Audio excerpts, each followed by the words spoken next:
ఎందుకు నీ మాట చెప్తా ఉన్నానంటే పిల్లరా, దేవుడి స్వయంగా తన చేతులతో చేసినటువంటి ఆదాము కూడా చనిపోయాడు. అనేక సంవత్సరాలు బ్రతికినటువంటి మెతుషుల కూడా ఎవరు కూడా ఈ భూమి మీద శాశ్వతంగా ఉండరు. వారు అనుకోవచ్చు, బాబా నేను రాకడ వస్తున్నావు కదా, ఏంటి నువ్వు రాకుండానే మమ్మల్ని తీసుకెళ్ళిపోతావు అని అడగడానికి మనకు అర్హత లేదు. దేవుడు చెబుతాడు, ఈరోజు బలవంతులు, ఎంతో బలమైన వారు, ఎంతో హాస్పిటల్ అధినేతలైనటువంటి వారు పిల్లరా, అలాంటి గొప్ప వ్యక్తులు కూడా ఏది అపోలో హాస్పిటల్, మరి మన భారతదేశము అనేక దేశాల్లో గొప్ప హాస్పిటల్స్ గా వెలుగొందుతున్నటువంటి అపోలో హాస్పిటల్స్ కి సంబంధించిన వారు కూడా ఈ లోకాన్ని విడిచి వెళ్ళిపోతా ఉన్నారు. ఎవరికి కూడా ఏ సైన్స్ ఎంత చేసినప్పటికీ కూడా ఈ మర్మాన్ని మాత్రం వారు కనుక్కోలేరు. ఎందుకంటే అది దేవుని ద్వారా మాత్రమే ఇవ్వబడేటటువంటి పిలుపు. ఆ దైవజనుడు ఏమంటాడంటే, చాలా చక్కగా చెప్తావు కదా, నేను క్రైస్తవుడనని, ఓకే ఈ పిలుపు వచ్చింది, ఇదిగో నా ప్రియ కుమారుడా, నా ప్రియ కుమార్తె, నువ్వు రా అని చెప్పి దేవుడు పిలిచినప్పుడు ఆ పరలోకానికి ఎంటర్ అయ్యేటప్పుడు అంట మన దగ్గరికి అనేక మంది వచ్చి పరిచయం చేసుకుంటారంట. ఆ పరిచయం చేస్తా ఉన్నప్పుడు మీకు చాలా మందిని దేవుడు ఒకవేళ పరిచయం చేస్తారు, పిలిచి అయ్యా నేను ఉపాధ్య అక్కడ వెళ్ళేసరికి ఎదురుకుండా వస్తారంట. ఆ ఎదురుకుండా వచ్చి ఒకవేళ వారు కనుక, హాయ్ నా పేరు ఉపాధ్య, నేను చాలా కాలం నిన్నట్నే తెలిసింది మాకు, మీరు ఈ రోజున వస్తా ఉన్నారని, అందుకనే నన్ను నేను పరిచయం చేసుకుంటానికి మీ దగ్గరకు వచ్చాను, నా పేరు ఉపాధ్య, నేను ఈ భూలోకంలో ఉండగా ఒక పుస్తకాన్ని నేను రాశాను, ఆ వాక్యం ఆ పుస్తకాన్ని మీరు చదివారు కదా అంటారు అని అడిగాడు అనుకో. అప్పుడు మనం ఏమంటాం, ఆ ఉపాధ్య, ఓకే మత్తయి సువార్త నేను విన్నాను, ఉపాధ్య ఓకే ఏమనలేనటువంటి పని, ఓకే అంటాం. నెక్స్ట్ ఇంకొక వచ్చి రూతు వచ్చి, అయ్యా ఈ లోకంలో నేను రూతు అనేటువంటి గ్రంథాన్ని రచించాను. ఇంకొక వ్యక్తి వచ్చి, అయ్యా నా పేరు యెహోషువ, ఇదిగో నేను ఫలానా గ్రంథాన్ని నేను రచించాను. అయ్యా నా పేరు నెహెమ్యా గ్రంథాన్ని రాసింది అంటే నేనే. అయ్యా నా పేరు మేకా ప్రవక్త, మేకా గ్రంథాన్ని. ఇలా ఒక్కొక్కరితో ఒకరు వచ్చి అడిగితే క్రైస్తవులుగా చెప్పుకుంటున్నాం మనం కంటిన్యూస్ గా ఈ చివరి నుంచి ఆ చివరికి, అంటే ఇండెక్స్ మ్యాప్లు వదిలేసి ఆది కాండం నుండి ప్రకటన గ్రంథం వరకు చదివిన వారు ఎవరైనా ఉన్నారయ్యా అంటే కనుక ఏమన్నాం? అప్పుడు మనకు ఎలా ఉంటుంది? నువ్వు చాలా సంవత్సరాలు చెప్పావు కదా క్రైస్తవునని, అయ్యో పరలోకము నీ కోసం మేము ఎదురు చూస్తా ఉన్నాం కదా, నువ్వు ఇక్కడికి వచ్చాకేంటి, మేకా ఎవరో తెలియదు అంటున్నావేంటి, ఉపాధ్య ఎవరో తెలియదు అంటున్నావేంటి, ఏంటి ఇలా తెలియదు అంటున్నావు? మీరు అనొచ్చు, ఆ దైవజనుడు మీరు అలాగే చెప్తారు, అక్కడ మాట్లాడుకుంటానికి అవకాశం ఎక్కడ ఉంటుంది, మాట్లాడుకుంటాం కాదంటే కదండి, దేవుడిని స్తుతించడమే కదా మాట్లాడుకుంటారు. మాట ఎలాగంటే అబ్రహాంతో మాట్లాడుతూ ఉన్నాడు, ధనవంతుడైనటువంటి ఆ యొక్క ధనవంతుడు ఆ యొక్క నరకంలో ఉండి పరలోకంలో ఉన్నటువంటి అబ్రహాంతో మాట్లాడతాం, అయ్యా తండ్రి అయిన అబ్రహామా అని పిలుస్తా ఉన్నాడు. దాన్ని బట్టి మనకి ఏమర్థం అవుతుందంటే, దేవుడు ఖచ్చితంగా మనందరం వారిని చూస్తాం, వారితో చూసినప్పుడు వారు వచ్చి మన దగ్గరికి మాట్లాడినప్పుడు, అయ్యా చాలా కాలం నుండి నువ్వు చాలా వారాల నుంచి నువ్వు చర్చికి వెళ్ళడం నేను చూస్తా ఉన్నావు, నీ చిన్నతనం నుండి నువ్వు చర్చిలోనే కనబడతా ఉన్నావు, సండే స్కూల్కి వెళ్ళినట్టున్నావు, యవనస్తురాలు కూడికి వెళ్ళావు, పెద్దల కూడికి వెళ్ళావు, ఎన్నో సార్లు నిలబడి నువ్వు వాక్యం చెప్పావు, అయినా కూడా ఈ ఉపాధ్యాయ తెలియదు అంటున్నావు, ఈ మేకా తెలియదు అంటున్నావు, నెహెమ్యా ఎవరో తెలియదు అంటున్నావు. అతి చిన్న గ్రంథం ఏంటంటే, అతి చిన్న ఒకే అధ్యాయం కలిగినటువంటిది, అది కాదు మామూలుగా పుస్తకాలలో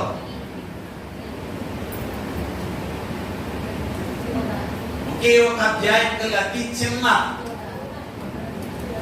సరే ఇంటికి వెళ్ళిన తర్వాత ఒకసారి దాన్ని ఏంటన్నది దాని సంగతి తేల్చండి. ఒకవేళ యోధా వచ్చి, అయ్యా నా పేరు యోధా, నేను మీకు తెలుసా, నేను ఒక పుస్తకాన్ని రాశాను, దాన్ని మీరు చదివారా అని అడుగుతారు. ఏం చెప్తారు అప్పుడు? గట్టిగా ఉంటుందా దేవుడి దగ్గర? అయ్యో లోకానికి వచ్చేసాను నేను ఉంటుందా? చాలాసార్లు నేను బయటకు చదవడం కూడా మోసుకెళ్ళాను కదా, ఎందుకు చదవలేకపోయాను? అయ్యో నేను చదివి ఉంటే బాగుండేది కదా, ఖచ్చితంగా చెప్పుండేవాడిని మా యోధ అని చెప్పి బాధ కలుగుతుంది. అలాంటి బాధ కలగకుండా ఉండాలంటే మనం ఏం చేయాలంట? నువ్వు క్రైస్తవుడిగా చెప్పుకోని అవసరం లేదు. నేను క్రైస్తవుడని నువ్వు చెప్పుకోవక్కర్లా. నువ్వు హోటల్కి వెళ్ళినప్పుడు బైబిల్ మోయక్కర్లా. నువ్వు ఎక్కడికి వెళ్ళినప్పుడు బైబిల్ మోయక్కర్లా. నువ్వు చేయాల్సింది ఏంటంటే, నీ ఒంటరిగా ఉన్నప్పుడు, నీ ఇంట్లో ఏకాంతంగా ఉన్నప్పుడు దేవుని సన్నిధిలోకి వెళ్ళిపోయి దేవుని యొక్క జీవగ్రంథం తీసుకుని, ప్రభువా ఈ రోజు నాతో నువ్వేం మాట్లాడబోతా ఉన్నావో నేను ఒక్కసారి నాతో మాట్లాడు ప్రభువా అని చెప్పి మనం దేవుని గనక అడిగితే గనక ఆయన మనతో మాట్లాడే దేవుడు. ఆయన అవసరమైతే నీతో కూడా నడిచి నిన్ను పరలోకానికి తీసుకెళ్ళగలిగినంత సమర్థుడైన దేవుడు మన దేవుడు. ఆటోకు నడుచుకుంటా వెళ్ళిపోయాడట దేవుడి తోడికి. ఈ మధ్యాహ్న కాల సమయంలో నేను మిమ్మల్ని ప్రోత్సహిస్తా ఉన్నాను. చెప్పింది వినడం కాదు, దేవుని యొక్క జీవగ్రంథాన్ని చదవాలి. ఆది కాండం మొదలుకొని ప్రకటన వరకు ఒకసారి ఖచ్చితంగా ప్రతి క్రైస్తవుడు కూడా చదివి దానిని అవగాహన చేసుకునే వారంగా ఉండాలి. మనంతా కూడా మన మైండ్లో పెట్టుకోగల, ప్రభా చదివాను ఆయన నాకు గుర్తుండట్లేదు దేవా, ఇది కొంచెం నాకు గుర్తు చేయి అని అంటే ఆయనే మాట్లాడతారు. మీకు ఎన్ని సంవత్సరాలుగా ఈ బైబిల్ గ్రంథం ఎంత చిన్న పుస్తకం అయినప్పటికీ ఎందుకు ఇలా బ్రతుకుందో తెలుసా? చెప్పండి ఎందుకో? ఎవరు కూడా దానిని చదవట్లేదు కాబట్టి, ఎవరు కూడా దానిని పరిపూర్ణంగా చదవట్లేదు కాబట్టి ఇది ఇంకా నూతనంగానే ఉంది. ఒకవేళ నీవే కనుక ఇది ఆది కాండం మొదలుకొని ప్రకటన గ్రంథం వరకు డైలీ చదువుతా ఉంటే కనుక, ఒక దైవజనుడు ఏమంటాడు, నీ వయస్సు ఎంత అంటే ఆయన చెప్పాడంట, నేను బైబిల్ చదివినండి. మన వయస్సు అని ఎన్ని సంవత్సరాలు అంటుందో కనీసం అన్ని సార్లు కూడా మనం బైబిల్ చదవం. అసలు ఒక్కసారికే దిక్కుండదంటే మళ్ళీ వయస్సు ఎంత ఉంటుందో అన్ని సంవత్సరాలు చదివిన దైవజనులు ఉన్నారు. బైబిల్ గ్రంథం ఈ చివరన మొదలుపెట్టి ఆ చివరి వరకు చదివినటువంటి వారు అనేక మంది ఉన్నారు. మనమైతే కనుక దేవుని బిడ్డలని చెప్పుకుంటాం, దేవుని ఎరిగిన వారని చెప్పుకుంటాం, కానీ దేవుని యొక్క జీవ గ్రంథాన్ని అట్నుంచి చదివినటువంటి అనుభవము లేదు. ఆయన అంటా ఉన్నాడు అన్నమాట. కావాలంటే వాట్సాప్ మరి సాయంత్రం పెడతాను. ఆయన అంటా ఉన్నాడు, డోంట్ యు ఫీల్ గిల్ట్? నీకు సిగ్గేదాకా దేవుని సన్నిధిలో నిలబడినప్పుడు, పరలోకంలో నిలబడినప్పుడు వారందరూ కూడా అవును నీవు నాకు చెప్పావు కదా, అబ్బో ఇంత గొప్ప అద్భుతాలు చేసావు కదా. యెహోషువ గ్రంథంలో యెహోషువ కాలు పెడితే ఆ యొక్క యోర్దాను నది నీరు ఆరిపోయింది. ఓ దానియేలు గ్రంథంలో మీ గురించి చదివాను, మీ పేరు మార్చేసారు విన్నాను, మీరు మళ్ళీ కొట్టినా తిచ్చినా కూడా మీకు అసలు లొంగలేదు. ఇవన్నీ చదివానని వాళ్ళతో మాట్లాడుతూ ఉంటే మనకు ఎలా ఉంటుందంటే గూస్ బంప్స్ అన్నమాట. అంటే ఇలాగా రోమాలు పొడుస్తూ ఉంటాయి. ఇక్కడ చదువుకున్నాం, అక్కడ వారితో ప్రత్యేకంగా చెప్తూ ఉంటే వారి విషయాలన్నీ మనతో చెప్తూ ఉంటారు.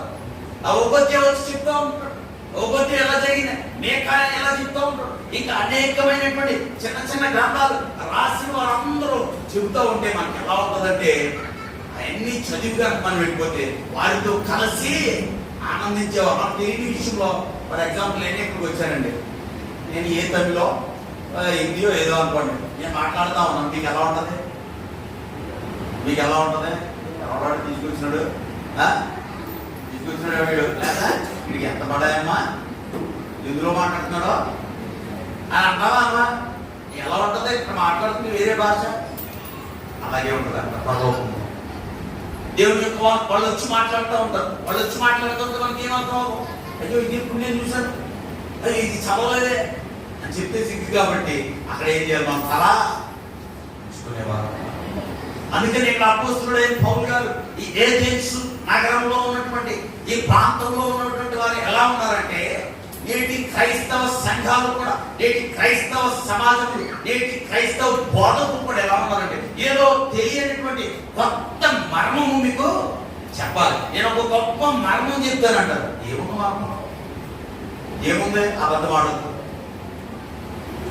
అబద్ధమాడద్దు, దొంగతనం చేయదు, ఎన్నివల్లని పొరుగు అని ప్రేమించు, జాగ్రత్తగా ఉండు, అయిపోయింది, ప్రార్థన చేసుకోవడం అంతే. మర్మం రహస్యమందున నీ తండ్రితో నువ్వు ఒంటరిగా మాట్లాడైపోయింది. మర్మం ఇంకేముంది? మర్మం చరిత్ర మనకు అవసరం లేదు.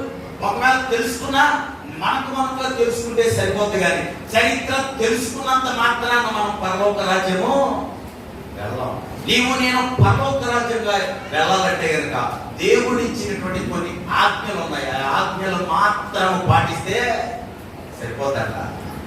అంతేగాని మన దేవుడు చాలా మంచి దేవుడు అండి. అసలు మనల్ని క్రైస్తవ్యంలో ఉన్నంత సుఖము నిజంగా మీరు నమ్మండి నమ్మకండి ఏ మతంలోనూ కూడా లేదు. క్రైస్తవులో ఉన్నంత సుఖము సౌఖ్యము ఎక్కడ ఎంత గొప్పగా ఉంటుందంటే, ముస్లింస్ వెళ్ళారు అనుకోండి, కింద కూర్చుంటారు, కింద వంగాలి, నేల మీద వంగాలి, పైకి లేగాలి 3 సార్లు. మనకి ఎలాగో మొక్కలు పని చేయి ఒక వచ్చిన తర్వాత మనం ఎలాగో వాళ్ళకి ఎలా పని చేస్తాయో నాకు అర్థం కావట్లేదు. ఆ ముస్లిం 70 ఏళ్ళు ముస్లిం కూడా ముసలి వాడికి కూడా మోకాలు వేసి ఆ నమాజు చేసేటప్పుడు నేలను వంగి మళ్ళా పైకి లేవగలు కింద కూర్చుంటాడు. ఎలా పని చేస్తున్నాయో నాకు అర్థం కావట్లేదు. హైందవ సోదరులు మనం గమనించినట్లయితే కార్తీక మాసం వచ్చిందంటే ఆ తెల్లవారుజాము చలిలో ఆ కాలంలోకి వెళ్ళి ఆ చన్నీటిని స్నానం ఎలా చేస్తారో కూడా నాకు అర్థమవు. ఆ 70 ఏళ్ళ ముస్లాంలు మొదలుకొని దాదాపుగా 5-6 సంవత్సరాలు ఉన్నటువంటి బిడ్డల వరకు కూడా ఆ చలికాలము, అది డిసెంబర్ మాసం నవంబర్ మాసంలో వస్తాయి. ఆ చలికాలంలో వారు వెళ్ళి చన్నీటి స్నానాలు చేస్తూ ఉంటారు. మనకి ఏమైనా ఉన్నాయండి అలాంటి? ఏమైనా మనకు ఉన్నాయా? ఉంటే ఏం చేద్దాం? మనకి స్కిప్ చేస్తాం కదా. ఒక 5 నిమిషాలు వాక్యం అయితే ఇక్కడ నిలబడిన పని అయిపోయినట్టే. ఒక 5 నిమిషాలు తేడా వచ్చింది నీకు మా మామూలుగా ఉండదు. టైం అయిపోయింది. అక్కడ అంత చక్కనైనటువంటి దేవుడు మన దేవుడు. అసలు మనల్ని కష్టపడితే కానీ ఇష్టపడలేదు ఎక్కడా కూడా. అందుకనే ఆదాము తయారు చేసి ఆదాముకి ఎక్కడా కష్టం కలగకూడదని ఏదేని తోటలు వేసాడంట. ఏదైనా ఎక్కడ కూడా కష్టం కలగలేదు ఆదాముకి. చక్కటి తోట వేసి ఆ తోటలో మళ్ళా ఒక్కడే ఉండిపోతాడేమో ఇంకొకటి ఇచ్చి నీ ఇష్టం నువ్వు రాజు నీ వేరుకోద్ది అన్నాడు. ఎక్కడా కూడా మానవుల్ని చేసిన తర్వాత దేవుడు ఎంత ప్రేమ కలిగిన దేవుడు అంటే, జలప్రలయం వచ్చిన తర్వాత ఆయన ఎంతగా కూలిపోతాడంటే దేవుడు, అయ్యో నరులో హృదయం ఎప్పటికీ కూడా చెడ్డదే, కాబట్టి నేను ఎన్నటికీ వీరికి ఇలాగ నేను నాశనం చేయనక్కడే. అంత మంచి దేవుడు అంటే మన దేవుడు. అలాంటి దేవుడిని కలిగి ఉండి కూడా నేడు ఏజెన్సీ పట్టణం ఎలాగైతే అక్కడ ఉన్న జనాలు ఏ రీతిగా అయితే కొత్త విషయాలు తెలుసుకోవడానికి ఇష్టపడేవారుగా ఉన్నారో, కొత్త విషయాలు మాట్లాడడానికి ఇష్టపడేవారు ఉన్నారో, సంఘాలలో ఉన్న మనం కూడా అలాగే ఉన్నాం. మనకంతా కూడా కొత్త విషయాలు చెప్తే కనుక బాగుంది. యేసుక్రీస్తు సిలువలో చనిపోయాడు, అది చనిపోయింది నీ కోసమే అన్నాం అనుకో, మనకేమి అది ఏం అనిపించలేదు. అది మన పెద్ద హృదయాన్ని లైట్ గా తీసుకుంటే, ఎందుకంటే విని ఏమైపోయిందంటే అలవాటైపోయింది. ఏదైనా కొత్తది మాట చెప్తే మన హృదయం వెంటనే స్పందించదు. ఇక్కడ ఉన్నటువంటి ప్రాంతం అటువంటి ప్రాంతంలో పౌలు గారు ఎంతో కన్నీటిని దారబోసాడు అన్నట్టు పిల్లలు.